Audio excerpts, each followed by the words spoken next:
Aleluia. Glórias, glórias, glórias, glórias. A minha oração nessa noite é em forma de decretos. A minha oração é que o Senhor possa arrancar as raízes de religiosidade que foram plantadas dentro de você. Que o véu que foi rasgado pelo Senhor e que a religião insiste em costurar, ele seja definitivamente rasgado do teu coração, arrancado da tua mente. O Senhor proveu para o homem as vestes do cordeiro, mas a religião insiste em vestir o homem com as folhas de figo. Que o Espírito Santo nessa noite possa arrancar as raízes mais profundas que foram colocadas dentro de você e que tem guiado a tua mentalidade, que tem conduzido o teu pensamento, que tem conduzido a forma em que você vê a vida. Que o Senhor possa te esvaziar da religiosidade, para que o Evangelho do Reino possa entrar neste coração e possa produzir aquilo que o Senhor deseja. A minha oração é que você possa não apenas ouvir a palavra, mas você possa entendê-la no teu coração e possa transmiti-la ao teu espírito. Que nada possa te distrair, que nada possa tirar a tua atenção, mas que você possa entrar no rio e possa se alimentar da vida que será liberada através da palavra. Que o Espírito de Deus te tome por dentro, que o Espírito de Deus rasgue o teu coração, que o Espírito de Deus derrube as escamas que estão nos teus olhos, e você possa ver, você possa ouvir, e você possa receber a palavra de Deus, no nome de Jesus. Amém, Senhor. Amém, Senhor. Amém. Boa noite, paz. Aleluia. Nós vamos dar sequência nessa noite. Eu vou ler o texto e depois vamos entrar na palavra. Gênesis 1, 26 ao 28. Gênesis 1, 26 ao 28. Também disse Deus: façamos o homem à nossa imagem, conforme a nossa semelhança. Tenha ele domínio sobre os peixes do mar, sobre as aves dos céus, sobre os animais domésticos, sobre toda a terra e sobre todos os répteis que rastejam pela terra. Criou Deus, pois, o homem à sua imagem, a imagem de Deus o criou, homem e mulher os criou. Deus os abençoou e lhes disse: sede fecundos, multiplicai-vos, enchei a terra e sujeitai-a, dominai sobre os peixes do mar, sobre as aves dos céus e sobre todo animal que rasteja pela terra. Amém? Você pode sentar. Queridos, esse tema da criação, ele é um tema muito tremendo. Talvez nós precisássemos de muitos dias, muitos domingos para falar sobre a criação, sobre o que significa quando o Senhor Deus criou o sol e a lua, o que significam os passos da criação.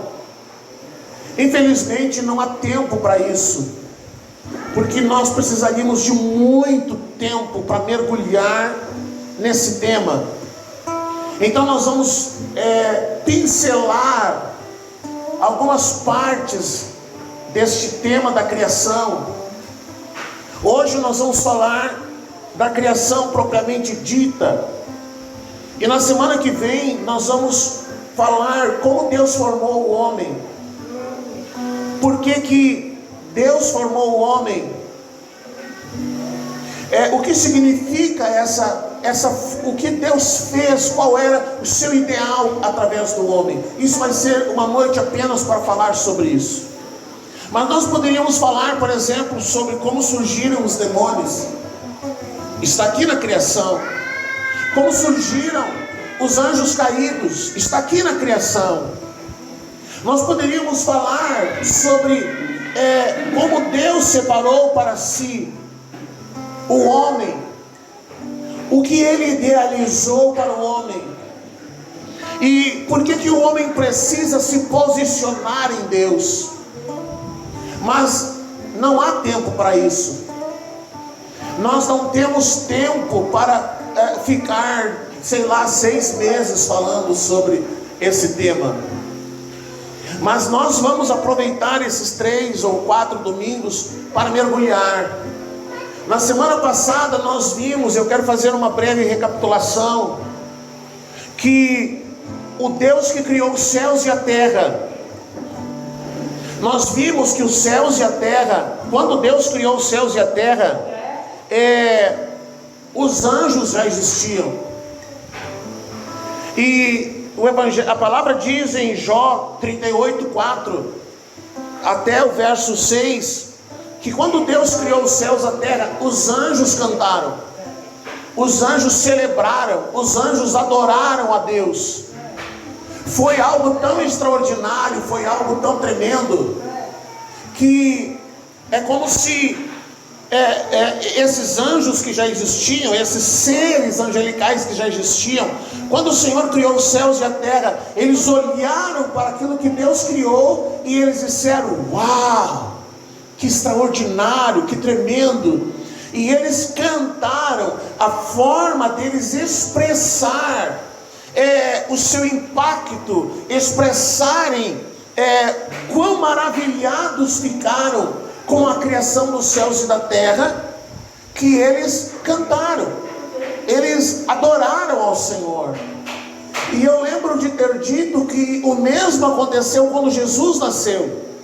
Quando Jesus nasceu, quando a semente da mulher nasceu, aquele que pisaria na cabeça da serpente, aquele que restauraria todas as coisas, quando ele nasce, e os anjos vêm falar aos pastores que estão no campo, a única expressão que eles puderam encontrar para manifestar o impacto, o seu sentimento de maravilhosidade, foi cantar.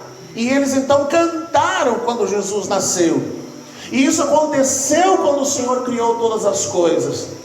Nós vimos também que quando Lúcifer se rebelou, que já existia antes de o Senhor criar os céus e a terra, e esse ser chamado Lúcifer, que era um dos anjos de grande posição nos céus, e que era responsável pela adoração, que era entendido da adoração, que tinha liberdade para entrar na presença de Deus e sabia como entrar, como chegar na presença de Deus.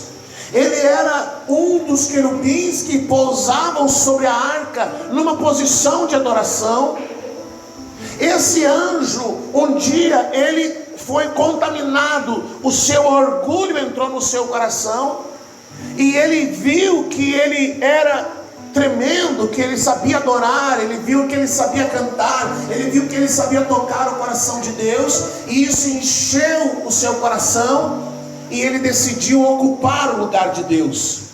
E como ele transitava entre os céus e a terra, porque ele adorava ao Senhor nos céus, mas ele cuidava da terra, ele caminhava na terra, e ele direcionava a ação dos seres viventes que habitavam a terra.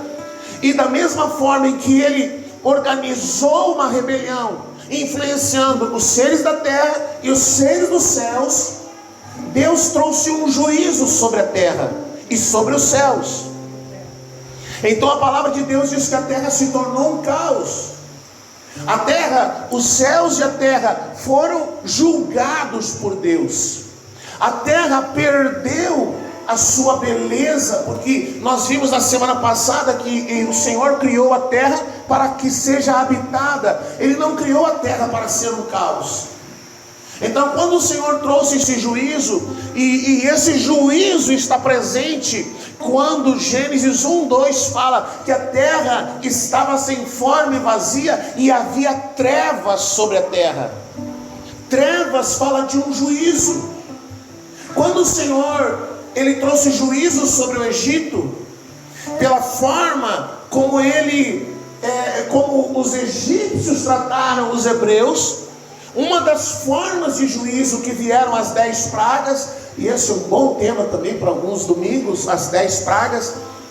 Uma delas era o juízo de trevas. As trevas eram tão densas que nós não conhecemos isso, porque a palavra diz que ninguém pôde sair do seu lugar por 3 dias e 3 noites.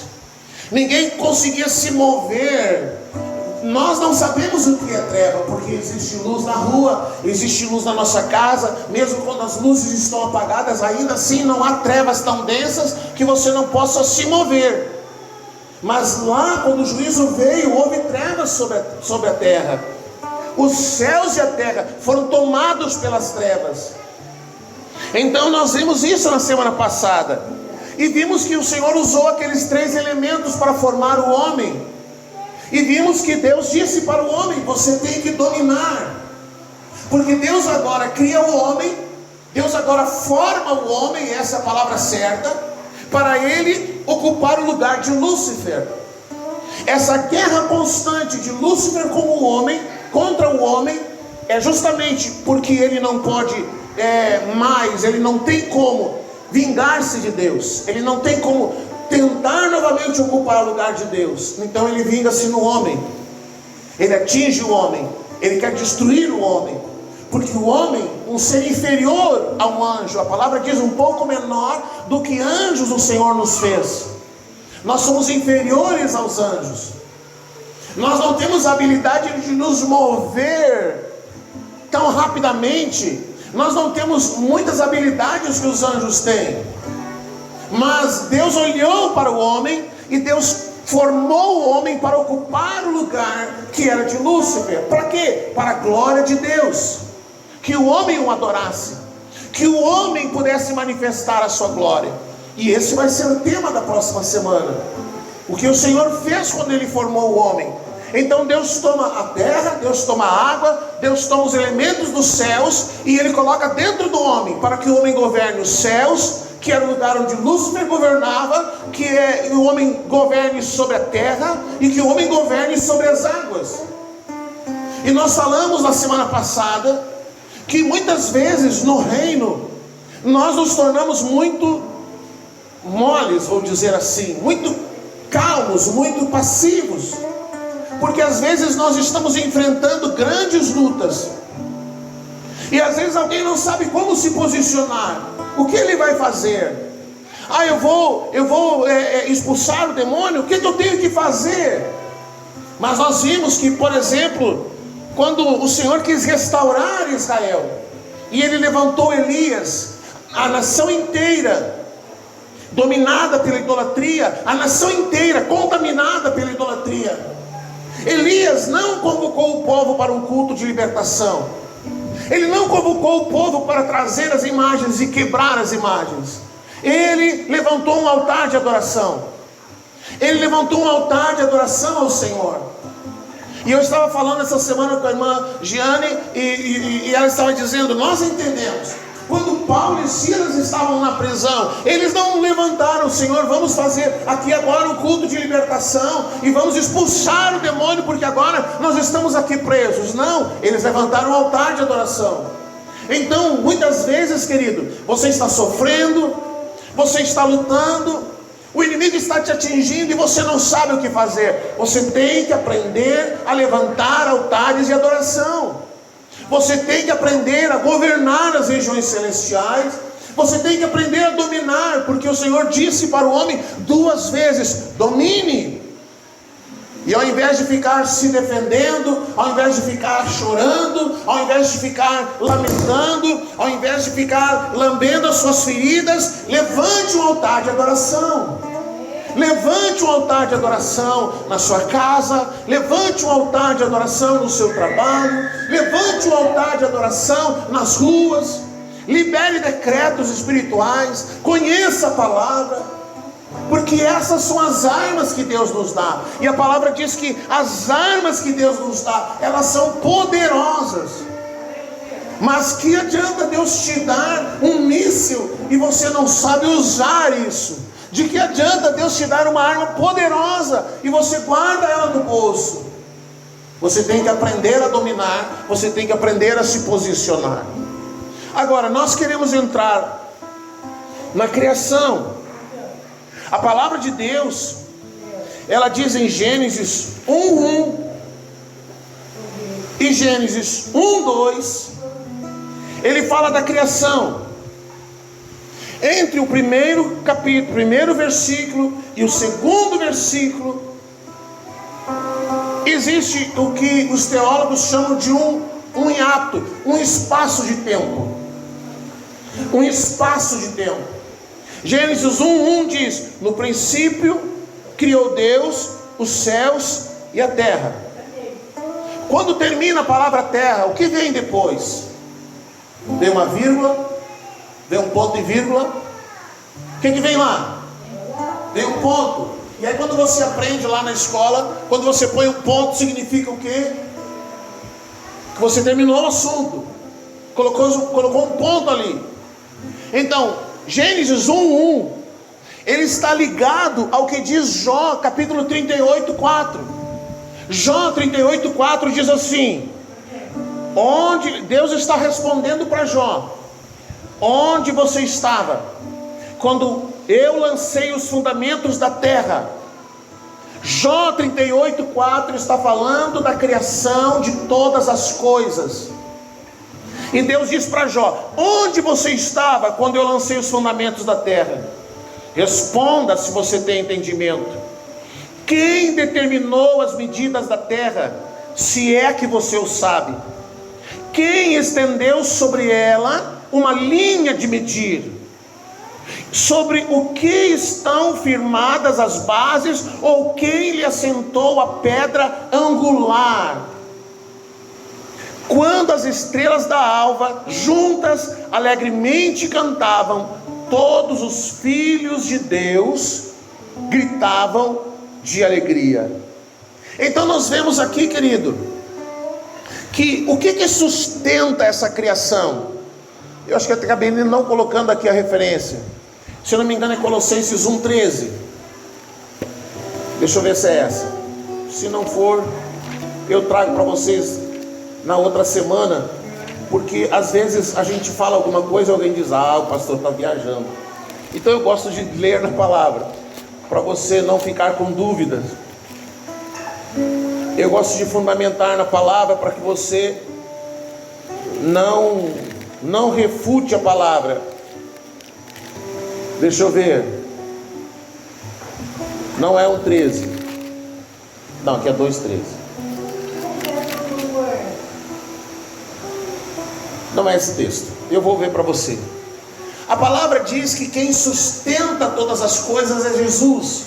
O que diz Jó? Jó diz assim, ó: sobre o que estão firmadas as suas bases, ou quem lhe assentou o que? A pedra?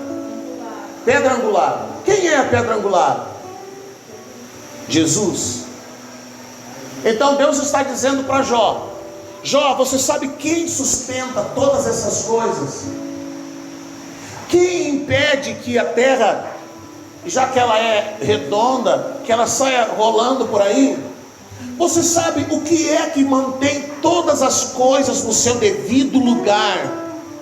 Que faz com que cada planeta ocupe o seu lugar, que cada estrela ocupe o seu devido lugar, e que nenhuma dessas coisas seja alterada a sua rotação. Você sabe, Jó, quem é que disse para o mar e que o mar não pudesse avançar? E quem disse que as coisas tinham que ser desse jeito? E quem sustenta todas essas coisas? É Jesus.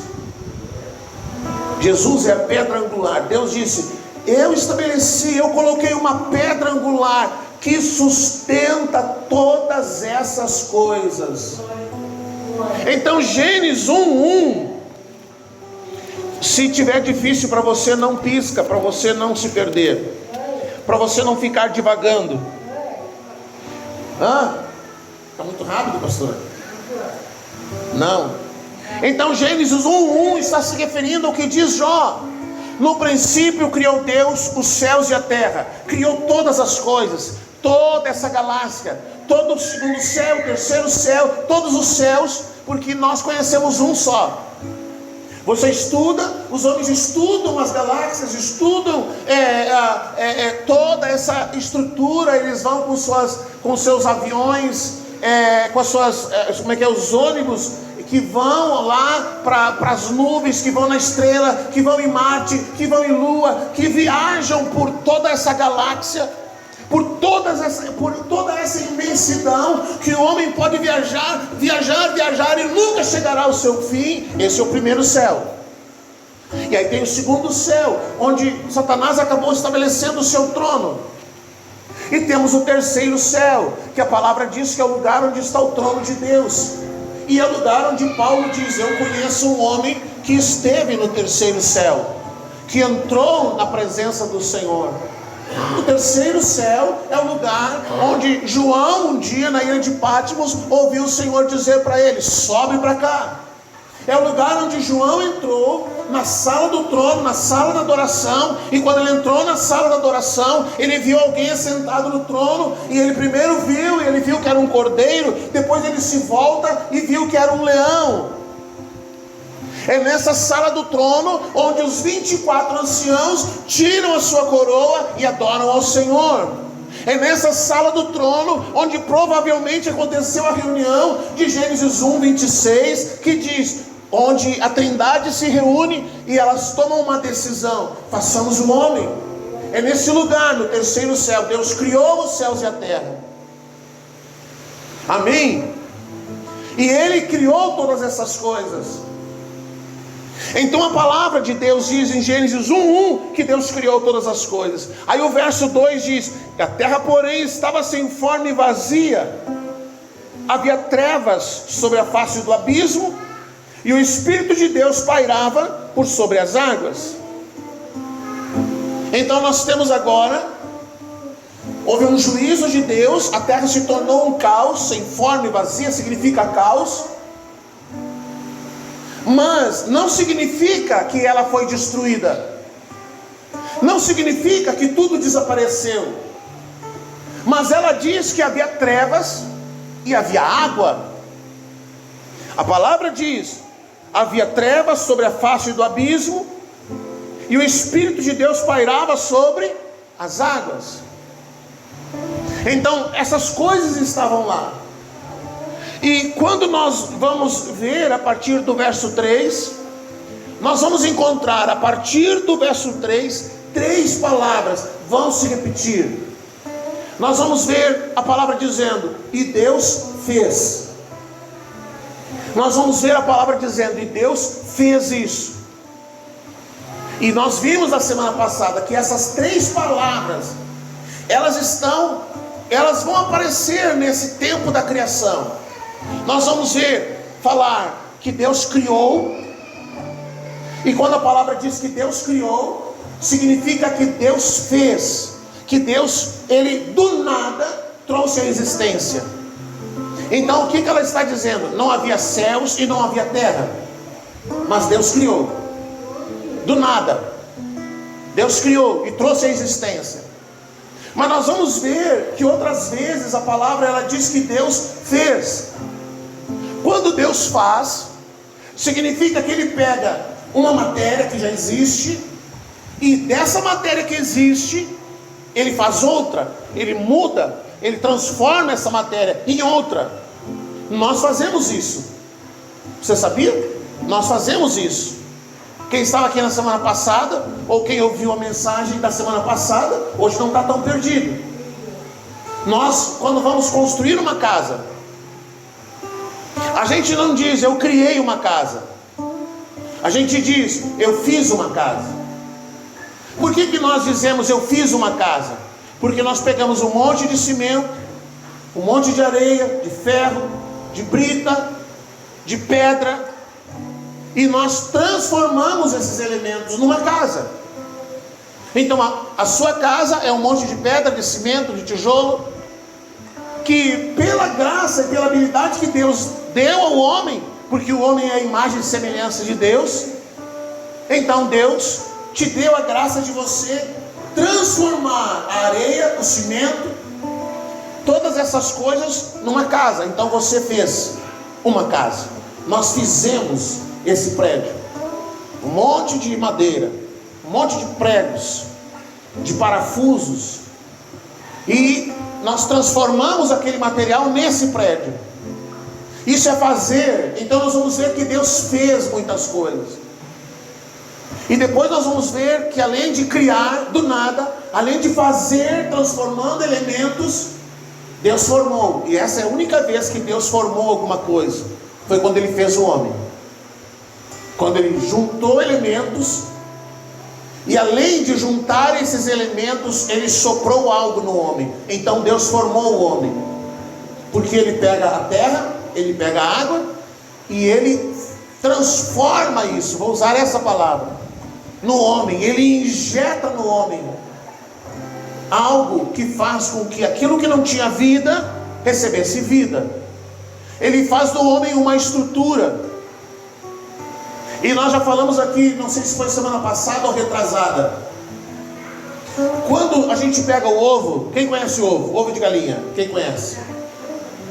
Todo mundo conhece? Tem alguém que não conhece o ovo de galinha? O ovo de galinha é um bom exemplo de como Deus fez o homem. É uma estrutura que é a casca. A gente se apaixona às vezes pela pessoa, pela estrutura. Cabelo, cor de olhos, né? Se é magro, se é gordo, a aparência. É a estrutura. Mas dentro do ovo tem mais dois elementos, que é a clara e a gema. Dentro do homem também tem dois elementos, a alma e o espírito. Da mesma maneira que dentro do ovo tem a clara e a gema, e você quebra o ovo, e aí você olha lá no seu prato, e você vê que em toda a volta da gema tem o quê? O que tem? Cadê os cozinheiros? A clara. Da mesma forma, dentro do homem, se Deus nos quebrasse, nos abrisse, Ele ia ver que dentro do homem tem a alma, toda a sua estrutura. E dentro da alma, que seria a gema, é o espírito. Amém? Não é difícil entender, é o espírito. Então quando nós recebemos a palavra, ela tem que primeiro passar no coração. Por isso que a palavra de Deus diz que a gente tem que amar o Senhor de todo o coração. A palavra tem que passar pelo nosso coração.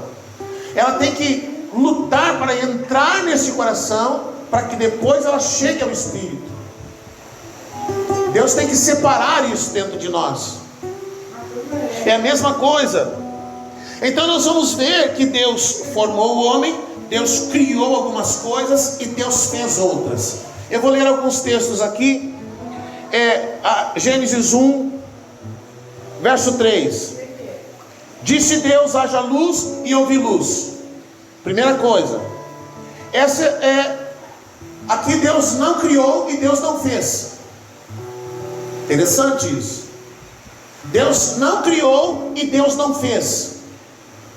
E quando fala que disse Deus haja luz, Ele não está criando aqui nem o sol e nem a lua. A palavra está nos dando a entender que essa luz já existia, que essa luz estava lá, que essa luz estava presente. E Deus apenas disse: então haja luz.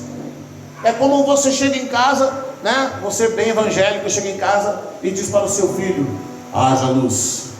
Aí o filho vai lá e aperta no interruptor e a luz está lá. Você entende? Agora, dizem os teólogos que nessa primeira liberação de palavra, a Trindade está presente. Deus o Pai disse, Deus o Espírito Santo pairava sobre todas as coisas, e Deus o Filho é essa luz.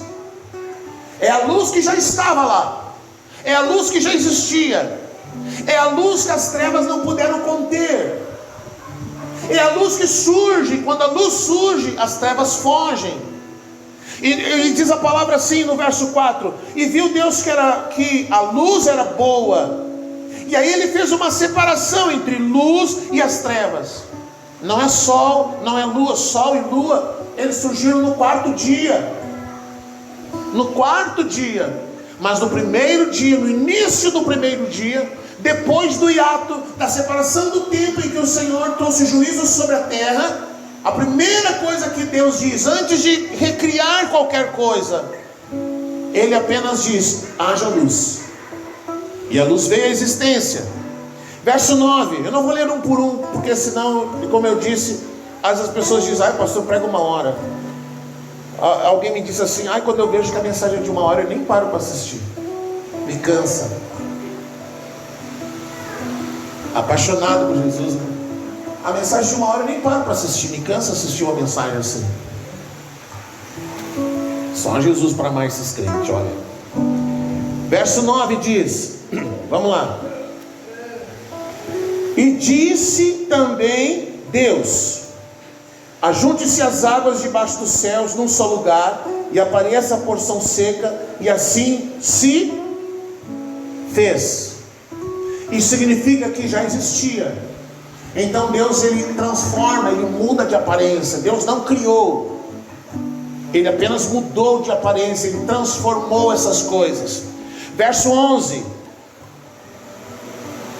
Verso 11. E disse: produza a terra relva, ervas que deem semente, e árvores frutíferas que deem fruto segundo a sua espécie, cuja semente esteja nele sobre a terra. E assim se fez. Então da terra, Deus deu uma ordem para a terra, e da terra brotou. Deus não criou, Deus fez com que surgisse da terra. Você está entendendo isso? Pastor, Deus criou a laranjeira? Não, Deus não criou. Ele deu ordem para a terra, e a terra produziu. Você está entendendo? É difícil de entender? Não. Deus deu ordem para a terra, e a terra produziu. E aí eu já vou aproveitar e vou entrar no que eu ia entrar depois. Na criação existem 3 tipos de vida. A criação existe em 3 tipos de vida. Existe, primeiro, uma vida muito rudimentar, sem nenhuma consciência, que é a vegetação. A vegetação é um tipo de vida rudimentar, que não tem consciência nenhuma. Mas dentro da vegetação existem 3 categorias. A palavra diz ali, vamos ver, o verso 11 que eu li, né? Ele diz assim: produza a terra relva, ervas que deem sementes, e árvores frutíferas. 3 tipos. A relva é dentro da escala da vegetação. A relva, o pasto, a grama, é o estilo de vida mais rudimentar de todos. Mas aí a palavra diz que, além da relva, no verso 11, diz que haviam as ervas que produzem semente. As ervas que produzem semente, então nós temos as hortaliças, as verduras. E as verduras, as hortaliças, Deus deu para o homem como alimento. Do mesmo jeito que dentro da escala da vida mais rudimentar da vegetação, as ervas são um pouquinho mais, vamos dizer, qualificadas do que o pasto, porque você tem que produzir essas coisas. Aí tem as árvores frutíferas, que dentro da vegetação é um pouco mais aperfeiçoado do que a relva e do que as ervas. E aí Deus deu para o homem se alimentar das ervas e das árvores frutíferas. E pasmem você, nós gaúchos, aqui o homem não comia carne. O homem se alimentava da erva e das árvores frutíferas. Por isso que Deus fala lá para o homem no jardim do Éden: não coma desse. O homem passa a comer carne depois do dilúvio, que é citado para Noé, que ele podia comer dos animais. Interessante isso, né? Muito interessante. Deus deu para o homem se alimentar das ervas, pastor, que erva é essa? Alface, couve, cenoura, tudo que são as hortaliças e as árvores frutíferas, que da vida, da vegetação, da vida mais rudimentar que existe na face da terra, dentre a vegetação, então tem a relva, as ervas e as árvores frutíferas, que Deus não criou. Ele deu uma ordem para a terra e a terra produziu. Amém? Até aqui tá bom? Tá dando para entender? Aí depois, o verso número 16 diz assim: e fez Deus 2 grandes luzeiros, o maior para governar o dia e o menor para governar a noite, e fez também as estrelas. Então esse verso, o verso 16, ele começa dizendo que Deus, o que ele fez? Deus não criou, ele fez. Ele deu uma ordem para o céu e disse para o céu que surgissem os 2 luzeiros.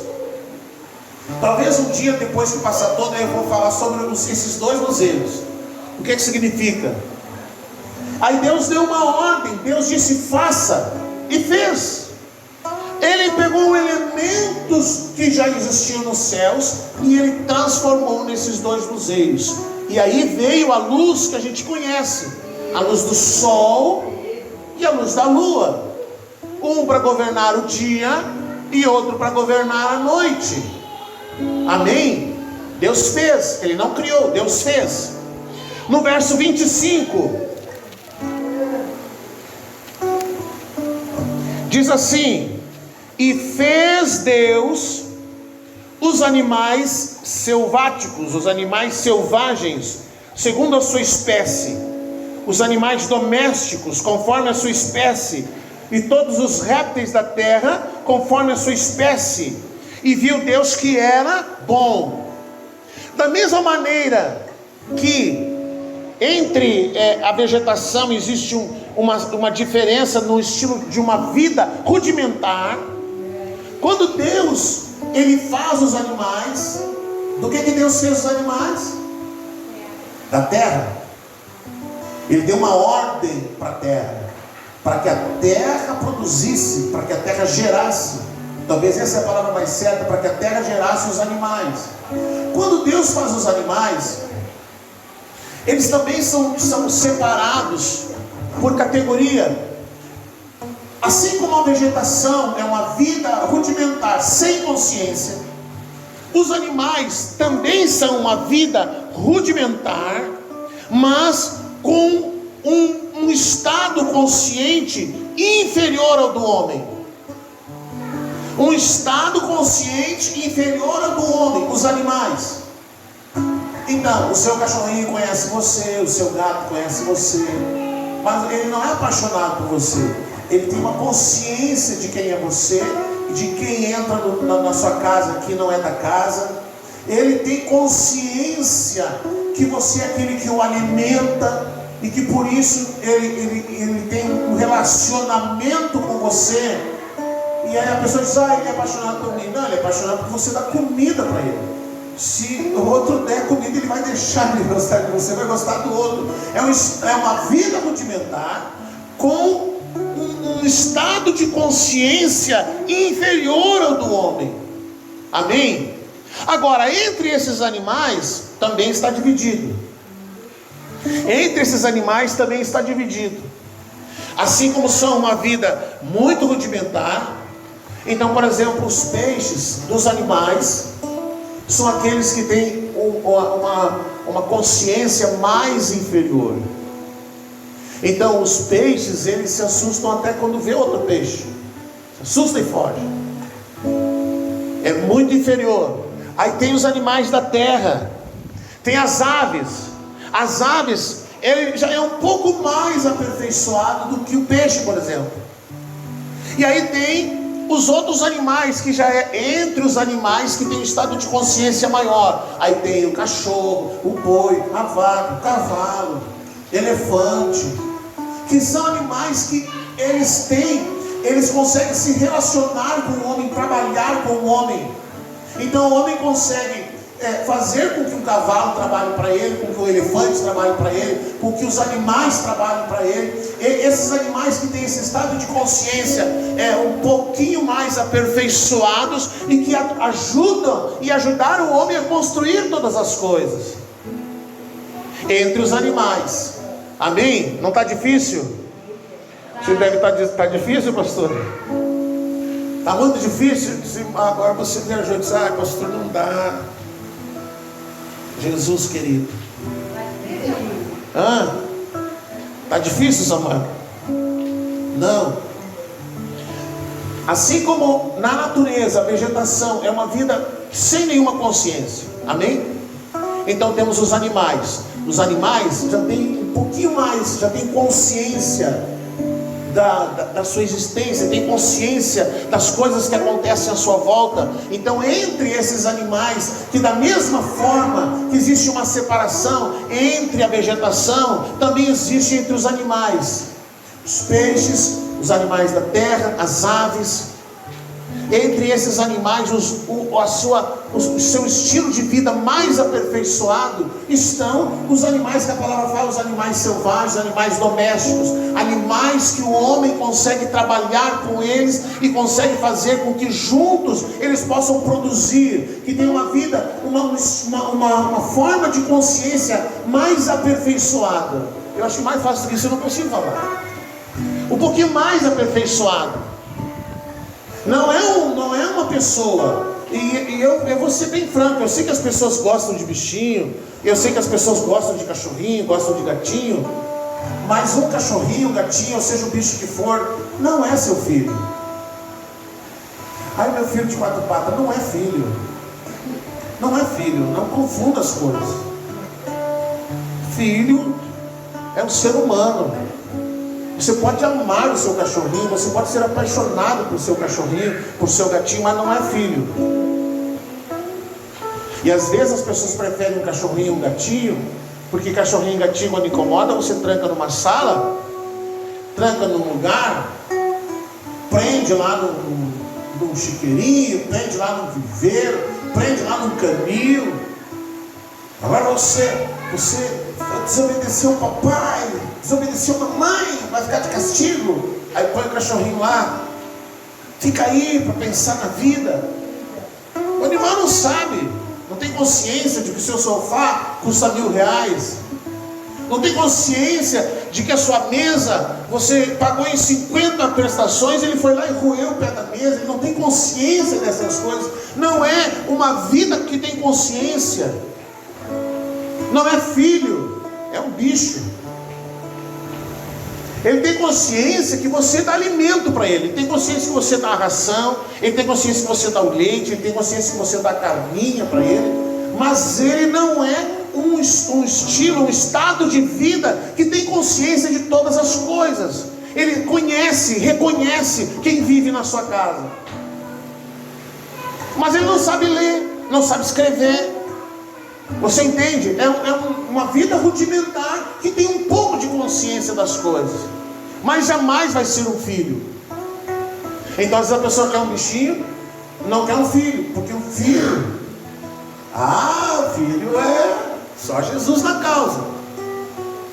Você tem que amar para lidar com o seu filho, para lidar com a desobediência do seu filho, para educar o seu filho. Agora, de todos os seres, aí chegamos no homem. No verso 21, não cheguei ainda na parte quando Deus criou. Verso 21, 1:21.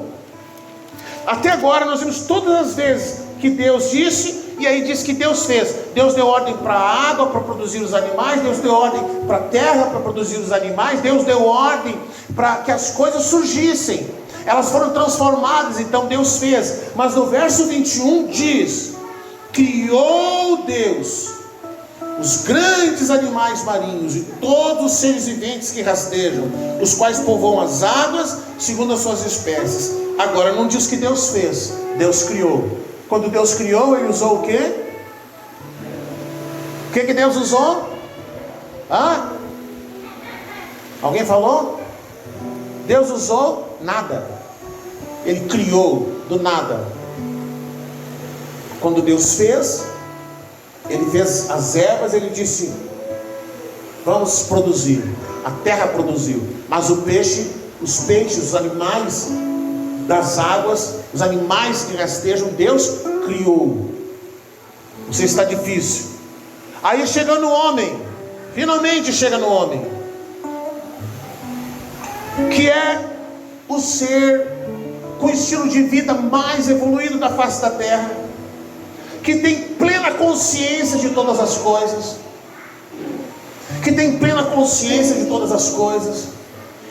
mesmo que ninguém pregue para o homem que Deus criou os céus e a terra.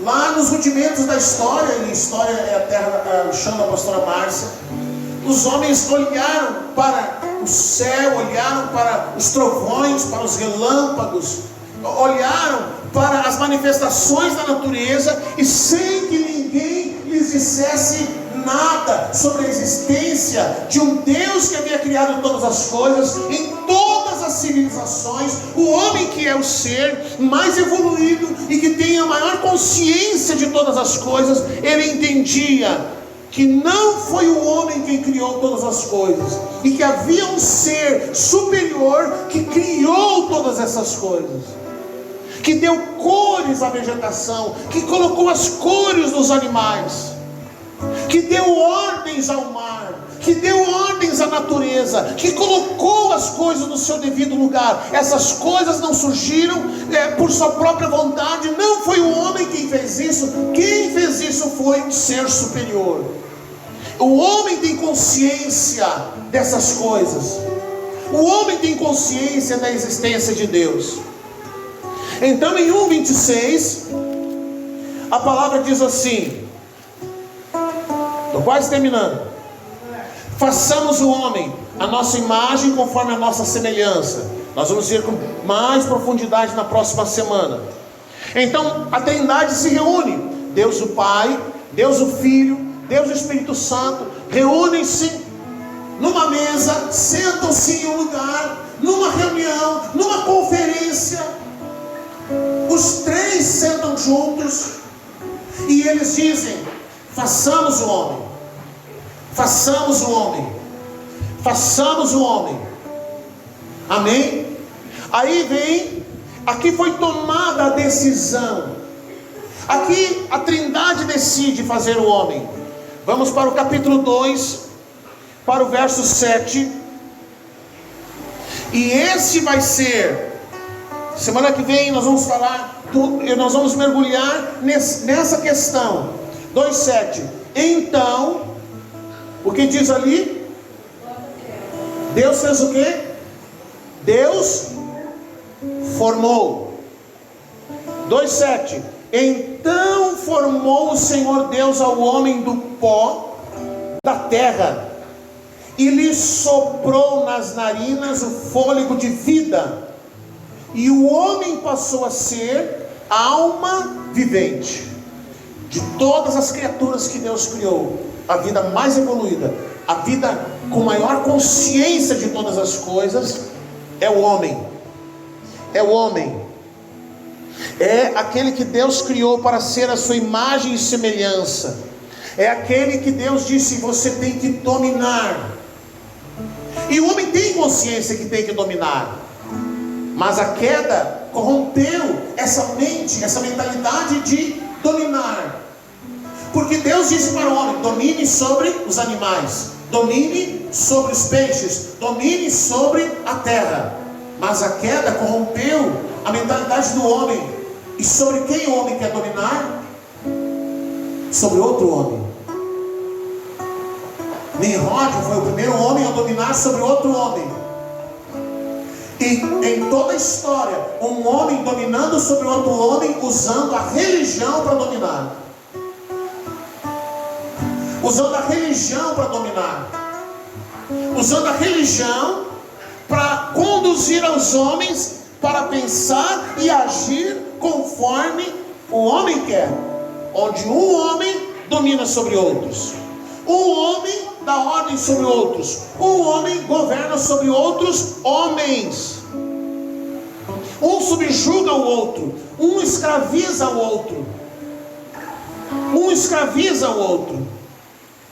Às vezes numa empresa não é um patrão, é um senhor de escravos.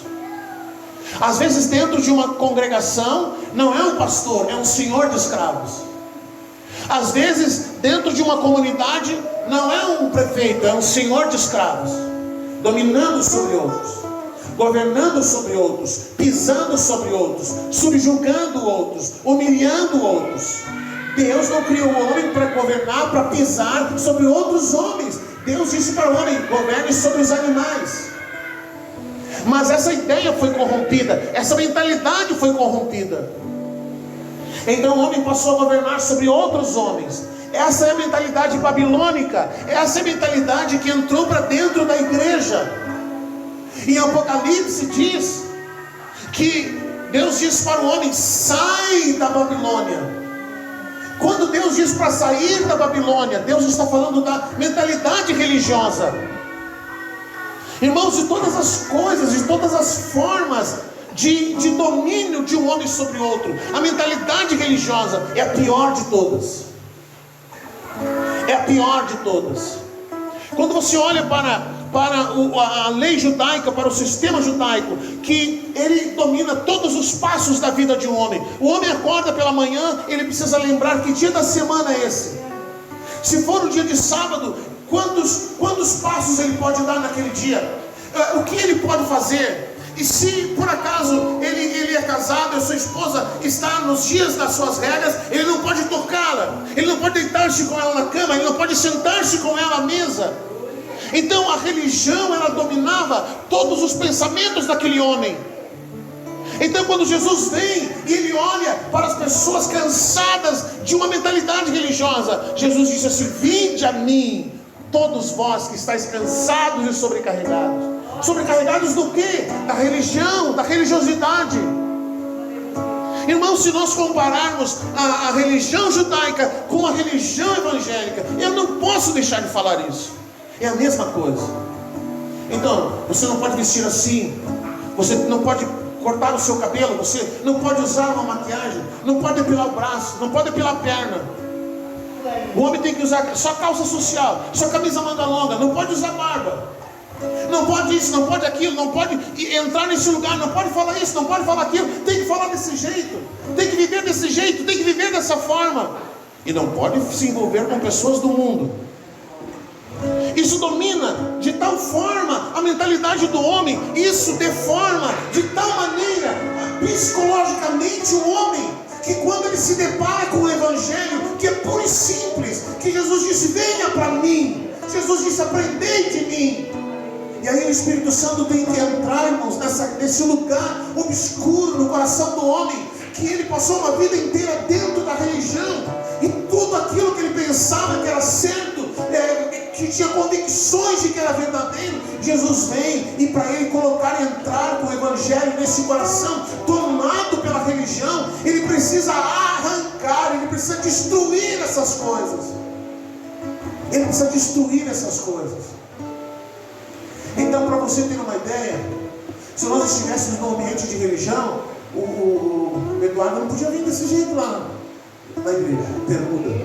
Você fala: praia, irmão? Não pode? De jeito nenhum. Você não é crente, você está desviado. As irmãs não podiam vir de calça comprida. Deus o livre, está de tênis e jeans, pregando no altar, de camisa sem gravata. Onde a mente do homem, ela acaba sendo dominada pelas coisas exteriores. O que edifica um homem se ele vai de bermuda ou não no templo? Se vai de chinelo? O que isso altera? Não altera nada. Mas a pessoa aprende que não pode, que não deve, que é pecado. É pecado. E alguns, eles dominam de tal maneira, de uma coisa tão profunda, que diz assim: dia de ceia, casal não pode namorar, é pecado. pecado. Hoje vocês estão purificados. Não pode se contaminar com a carne. Não sei, a coisa mais maravilhosa que Deus fez na terra, que o homem possa beber da sua fonte. Vocês já leram isso na Bíblia? Beber da sua fonte, tomar água da sua própria cisterna, ter um relacionamento com a sua própria mulher. Tinha de ser mais ainda, glória a Deus, aleluia, cheio de Espírito. Aproveitar do relacionamento puro e santo. A palavra diz: digno de honra entre todos seja o matrimônio, mas aí no dia da ceia não pode. Irmãos, a religião é algo tão terrível. Então Jesus vem e diz: venha para mim, aprenda de mim. Eu sou livre, o meu jugo é leve, o meu fardo é suave. Então Jesus, quando a gente encontra, meu Deus, quando eu me lembro de 7 anos atrás, quase 8 anos atrás, quando eu me deparei com o Evangelho do Reino, eu pastor, 30 anos, teólogo, me chamavam de enciclopédia. E quando eu me deparei com o Evangelho, eu olhei para aquilo e disse: meu Deus, mas onde é que estava isso? Eu nunca vi isso, eu nunca aprendi isso. 30 anos formando não sei quantos pastores, 30 anos de ministério, quase 50 anos de fé. Parecia que eu tinha me convertido de novo. A minha impressão é que eu não sabia de nada. A pastora disse: eu não quero nem pregar, não tenho coragem de pregar.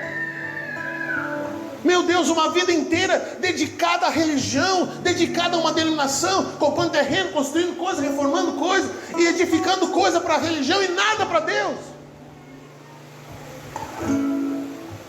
E aí a gente se depara com o Evangelho e Jesus precisa entrar nesse ambiente tomado pela religião.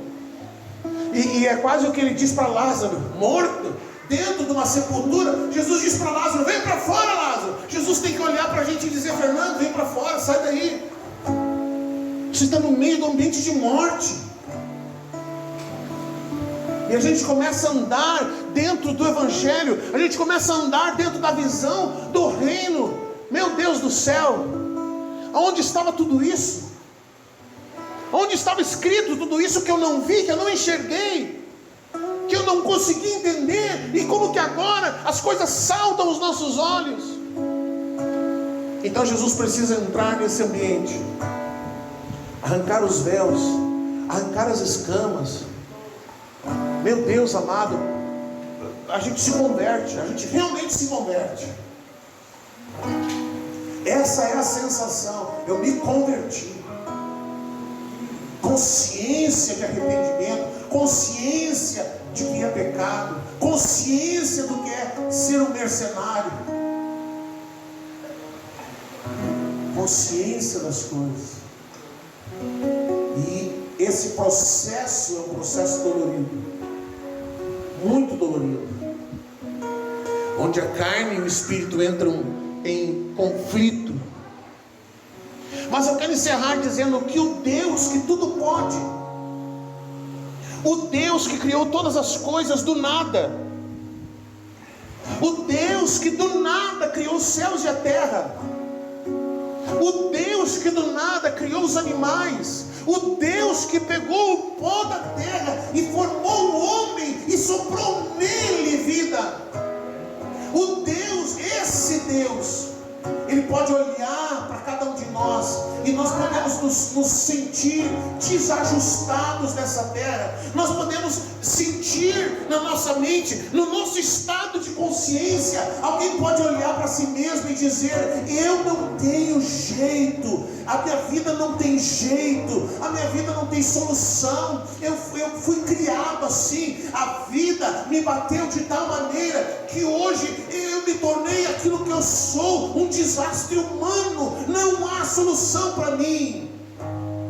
Mas o Deus que criou todas as coisas do nada, o Deus que tomou uma matéria e deu ordem para a terra dizendo: produza, faça, esse Deus que tem poder e autoridade para fazer todas essas coisas, Ele pode pegar um homem e uma mulher desajustados, Ele pode pegar um homem e uma mulher que estão destruídos pela religião, que estão com a sua vida destruídas por causa do pecado, e que começaram a entender que realmente nada pode acontecer que possa melhorar a sua vida, mas que quando Jesus chega, aquele que dá a vida, aquele que sustenta todas as coisas, Ele pode ajustar as coisas na nossa vida.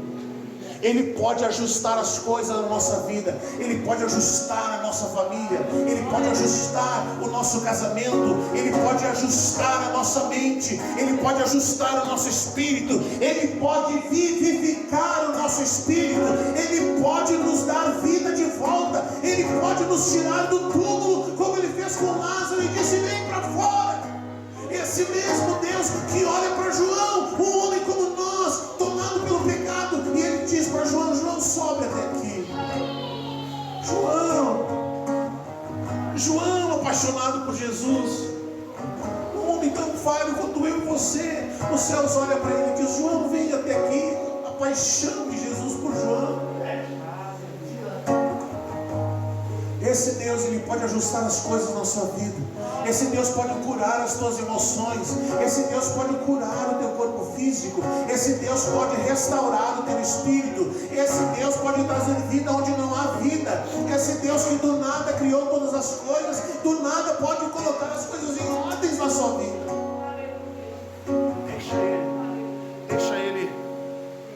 Deixa Ele te pegar.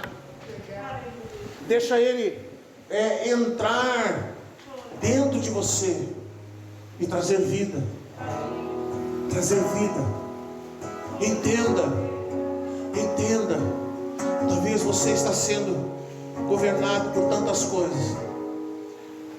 Deus disse para o homem dominar sobre a terra, mas o homem consegue ser dominado pelo álcool que é produzido da cana. O homem pode ser dominado pela maconha que é produzida da terra. Ele não domina, ele é dominado. O homem pode ser dominado por forças espirituais do mal, para quem Deus disse: você tem que dominar, homem. Entenda quem você é em Deus. Entenda quem você é em Deus. Levante-se no Senhor. Se posicione no Senhor. Esse Deus que fez todas essas coisas, Ele pode consertar você. Ele pode consertar a sua vida. Vamos adorar o Senhor. Fique de pé.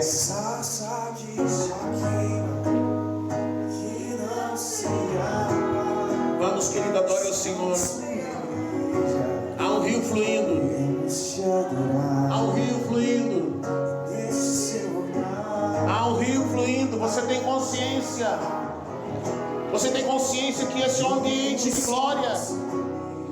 Você sabe que quando a glória de Deus se move, quando a glória de Deus se manifesta, e quando nós levantamos um altar de adoração, o Senhor libera curas.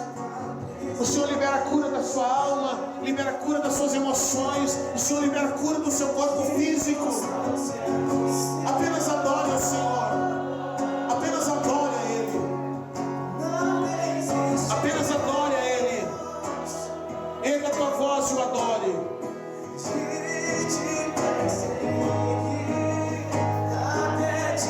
Erga a tua voz e adore o Senhor.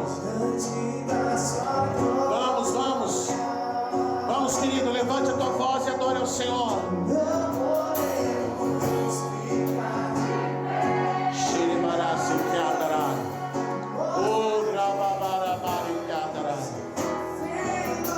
Vamos, Pai, nós te adoramos.